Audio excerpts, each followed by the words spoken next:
அஸ்ஸலாமு அலைக்கும் ஃப்ரெண்ட்ஸ். இன்றைக்கி நம்ம சேனலில் என்ன பார்க்க போகிறோம் அப்படின்னா, டேஸ்டியான பச்சைப்புளி எப்படி செய்கிறது அப்படின்னு தான் பார்க்க போகிறோம். இது செய்கிறதுக்கு வந்து அடுப்பு எதுவுமே தேவையில்லை. நம்ம கையிலேயே ஒரு பாத்திரம் இருந்தால் போதும், செஞ்சிடலாம். 5 இன்க்ரீடியன்ஸ் தான், என்னென்னு பார்த்துடலாம்.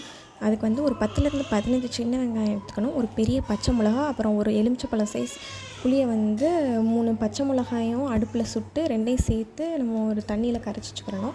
அதுக்கு நம்ம வீடியோவில் காமிச்ச மாதிரி ஒரு பாத்திரம் எடுத்துகிட்டு அதில் என்ன பண்ணணும்னா, ஒரு பாதி தேங்காயை வந்து நம்ம நல்லா அரைச்சி பால் எடுத்துக்கணும். ஃபஸ்ட்டு வந்து கெட்டியான பால் எடுத்து நம்ம தனியாக வச்சுக்கணும்.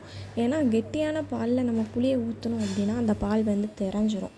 அதனால் ஃபஸ்ட்டு அந்த கெட்டியான பாலை நல்லா புழிஞ்சு எடுத்து தனியாக வச்சுக்கணும். நெக்ஸ்ட் அப்புறம் அந்த கெட்டியான பாலை எடுத்ததுக்கப்புறமா அதை தனியாக எடுத்து வச்சுட்டு அந்த தேங்காயிலேயே நம்ம இன்னும் கொஞ்சம் தண்ணி சேர்த்து அதை தண்ணி பாலை நம்ம புழிஞ்சு எடுத்துக்கணும். அந்த நம்ம வடிகட்டின தேங்காயோட சக்கை இருக்குல்ல, அதுலேயே நம்ம ஒரு த்ரீ டைம்ஸ் வந்து தண்ணியை சேர்த்து தண்ணி பால் எடுத்து வச்சுக்கணும் ஒரு பாத்திரத்தில்.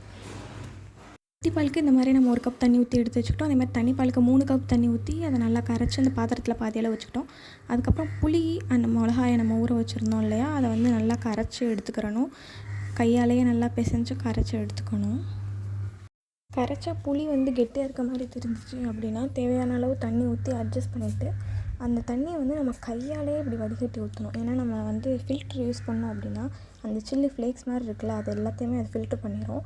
அந்த சில்லி ஃப்ளேக்ஸும் அந்த புளிக்குள்ளே இருந்தால் தான் நம்ம சாப்பிடும்போது டேஸ்ட்டாக இருக்கும். அதனால் இப்படி கையாலேயே நம்ம புழிஞ்சு இல்லை கையாலேயே வடிகட்டி எடுத்துக்கணும். அதுக்கப்புறம் தேவையான அளவு உப்பு சேர்த்துக்கலாம். அதுக்கப்புறம் நம்ம எடுத்து வச்சுருக்க வெங்காயம் அண்டு பச்சை மிளகாயெல்லாம் நல்லா பொடியாக கட் பண்ணிக்கலாம். கட் பண்ணிவிட்டு அதையும் நம்ம அந்த புளியில் சேர்த்து நல்லா மிக்ஸ் பண்ணிக்கலாம். இப்போ நம்ம என்ன பண்ணலாம் அப்படின்னா, அந்த கெட்டியான பாலை கொஞ்சம் கொஞ்சமாக சேர்த்து மிக்ஸ் பண்ணிகிட்டே இருக்கலாம்.